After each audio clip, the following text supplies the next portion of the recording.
ঘোষণা দেন দলের পলাতক নেতারা। এরপর থেকে বিভিন্ন স্থানে ঘটছে ককটেল বিস্ফোরণ ও বাসে আগুন দেওয়ার মতো একের পর এক ঘটনা। ধানমন্ডি থানার ওসি বলেন, ধানমন্ডিতে মোটর সাইকেলে করে আসা দুজন ব্যক্তি ককটেল ছোড়েন। হ্যালো এভরিওয়ান, কেমন আছেন সবাই? সত্যের সন্ধানে জনগণের সঙ্গে চলে আসলাম আপনাদের মাঝে আবার নতুন একটি ভিডিও নিয়ে। সো গাইস, আজকে যে বিষয়টা সম্পর্কে আলোচনা করব, এই বিষয়টা সম্পর্কে আপনারা সবাই অবগত আছেন। যে বিষয়টা সম্পর্কে বর্তমান সোশ্যাল মিডিয়া তোলপাড়, সেটা হচ্ছে যে আওয়ামী লীগ তাদের কার্যক্রম ঘোষণা করেছে এবং ইতিমধ্যেই বাংলাদেশের অনেক জায়গা তারা অবরোধ করে দিয়েছে। অনেক জায়গায় তারা তাদের ক্ষমতা প্রদর্শন করছে এবং তারা জানান দিচ্ছে যে হ্যাঁ, আসলে আওয়ামী লীগ সক্রিয় হবে আবার রাজনীতিতে। তারা যেই ঘোষণা করেছে সেটা তারা বাস্তবায়নে উঠে পড়ে লেগেছে এবং বাংলাদেশের কয়েকজন উপদেষ্টা তারা বলছেন যে এর কিছুই হবে না। যিনি আইন উপদেষ্টা যিনি আছেন তিনিও বলেছেন যে এরা আওয়ামী লীগ এটার কোনো কিছুই বাস্তবায়ন করতে পারবে না। বাংলাদেশ প্রশাসন পুরোপুরিভাবে সক্রিয়, তারা মাঠে নেমে গেছে। তো বাংলাদেশ পুলিশ, বাংলাদেশ সেনাবাহিনী সহ বাংলাদেশ আরও যত প্রশাসন আছে, তারা কি আওয়ামী লীগের এই যে মিছিল বা মিটিং বা তারা যে লকডাউন ঘোষণা করেছে, তারা যে অবরোধ করে রেখেছে ঢাকা পুরো, এটা কি সামাল দিতে পারবে কি না? আসলেই কি প্রশাসনের দ্বারা সম্ভব হবে, নাকি প্রশাসনকে উপেক্ষা করে আওয়ামী লীগ তাদের কার্যক্রম চালিয়ে যাবে? বৈষম্য বিরোধী ছাত্র আন্দোলনের পর আওয়ামী লীগ ক্ষমতাচ্যুত হওয়ার পরে বিভিন্ন সময় বিভিন্ন ধরনের কথা হয়েছে আওয়ামী লীগকে নিয়ে, যে আওয়ামী লীগ হয়তো রাজনীতিতে আসছে। অনেক গুজব শোনা গিয়েছে, অনেক সময় অনেক ঘটনা সত্য প্রমাণিত হয়েছে। তো এবার অফিসিয়ালি আওয়ামী লীগের অনেক জায়গা থেকে পোস্ট দেওয়া হয়েছে, পাবলিক সেটা দেখেছে এবং অনেক ভিডিও বার্তাও দেখেছে অনেকে, এবং এটা এখন পুরোপুরি নিশ্চিত যে আওয়ামী লীগ তাদের কার্যক্রম চালু করতে যাচ্ছে। তো অন্তর্বর্তীকালীন সরকার আওয়ামী লীগের এই কার্যক্রম ঠেকাতে কী পদক্ষেপ গ্রহণ করবেন? তো গাইস, কথা না বেরিয়ে চলে যাবো আমরা সরাসরি স্ক্রিন এবং বিস্তারিত থাকছে সম্পূর্ণ ভিডিও জুড়ে।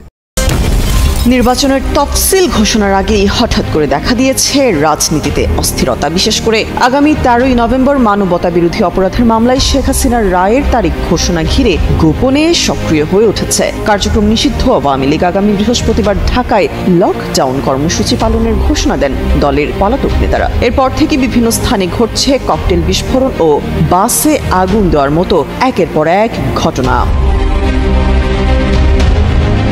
সোমবার সকাল থেকে রাত পর্যন্ত ঢাকার 8টি স্থানে ককটেল বিস্ফোরণের ঘটনা ঘটিয়েছে দুর্বৃত্তরা। যাত্রীবাহী 4টি বাসেও ধরানো হয়েছে আগুন। যদিও এসব ঘটনায় হতাহতের খবর নেই, তবুও জনমনে ছড়িয়ে পড়েছে আতঙ্ক। আইন শৃঙ্খলা রক্ষাকারী বাহিনী বলছে অন্তত 8 স্থানে ককটেল বিস্ফোরণ ও 3 স্থানে যাত্রীবাহী বাসে আগুন ধরিয়ে দেওয়া হয়েছে। সকালে মোহাম্মদপুরে মৎস্য ও প্রাণী সম্পদ উপদেষ্টা ফরিদা আক্তার এবং কবি ফরহাদ মজহারের প্রতিষ্ঠান প্রবর্তনার সামনে ককটেল ছোড়া হয়।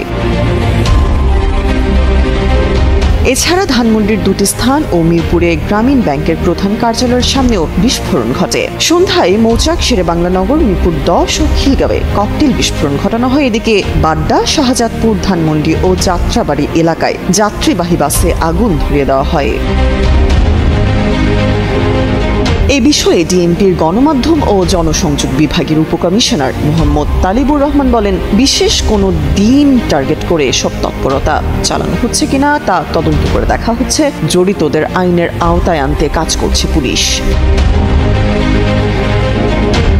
এদিকে ধানমন্ডি থানার ওসি বলেন, ধানমন্ডিতে মোটর সাইকেলে করে আসা দুজন ব্যক্তি ককটেল ছোড়েন। এতে কিছুটা আতঙ্ক ছড়ালেও কেউ আহত হননি। সিসিটিভি ফুটেজ দেখে জড়িতদের শনাক্তের চেষ্টা চলছে বলেও জানান তিনি।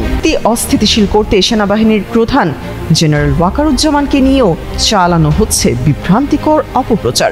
ওই পোস্টে মিথ্যা ও ভিত্তিহীন কিছু ছবি কার্ড যুক্ত করে ক্যাপশনে লেখা হয়, ইদানিং পরিলক্ষিত হচ্ছে সামাজিক যোগাযোগ মাধ্যমে বাংলাদেশ সেনাবাহিনী প্রধানকে জড়িয়ে নির্বাচন পরিচালনা সংক্রান্ত বিভিন্ন অপপ্রচার চালানো হচ্ছে। জনসাধারণকে মিথ্যা ও ভিত্তিহীন প্রচারণা থেকে সতর্ক থাকতে বিনীতভাবে অনুরোধ জানানো যাচ্ছে।